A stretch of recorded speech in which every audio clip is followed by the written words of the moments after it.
एवं 2 वर्ष नुआ सरकार कार्यकाल पूर्ति होगापी जाऊँगी ये 2 वर्ष भितर गुड़िए राजस्व अधिकारी मानकर विरुद्ध रे विभाग ड्राफ्ट चार्ज प्रस्तुत करथिला से भितर ओएस ऑफिसर मध्य अछंती ओआरएस ऑफिसर मध्य अछंती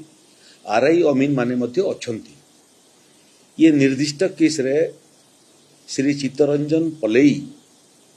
जने कनिष्ठ किराणी भाव रे राजस्व विभाग रे जोग देइथिले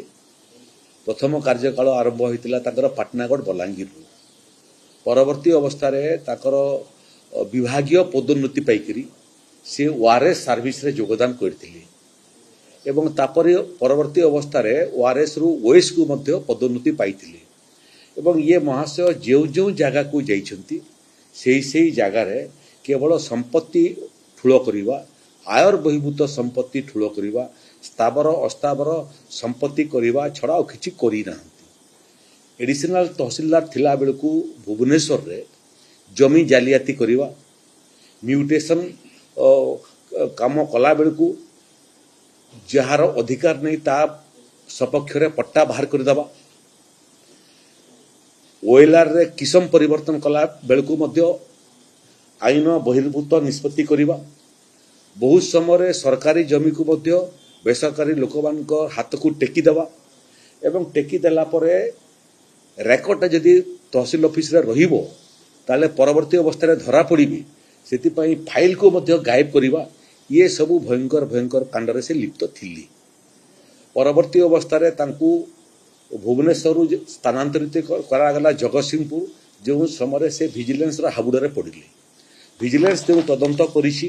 से विजिलेंस तदंत कला बेलकू मध्य एकाधिक जगार जमी किनिछंती फ्लैट किनिछंती गाड़ी मोटर किनिछंती कोनोसी किनिबा घटना रे विभाग ठारू अनुमति नहीं नाहंती एवं जिते परिवार संपत्ति तांको पाखरु मिलिछि विजिलेंस को सेते संपत्ति करिवार आय तांकर नथिला तेणु विजिलेंस केस मध्य तांको नारे करा जाइथिला तापरे सेठू तांको बदली करा गला से गले मालकानगिरी मालकानगिरी पुणी से आसिले जगतसिंहपुर एवं गत 2025 जून मासरे तांको ये कार्य पाई निलंबित मध्य करागला वर्तमान मध्य निलंबन रे अछंती एवं ताकर जो विभागीय तदंत करागला से तदंत रे से दोषी साब्यस्त हेली आहुरी गुड़िए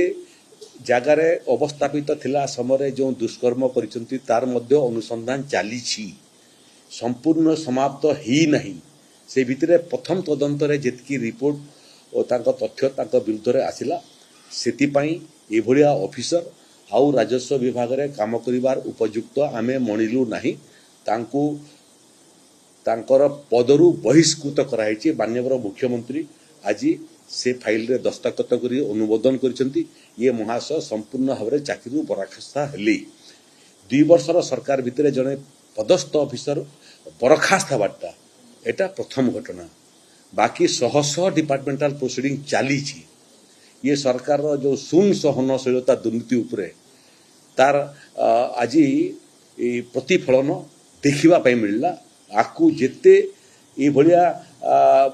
दुर्नीतिग्रस्त ऑफिसर अछंती से माने मध्य चित्तरंजन पिलाई भलिया दशा भोगिया पई जाउछंती।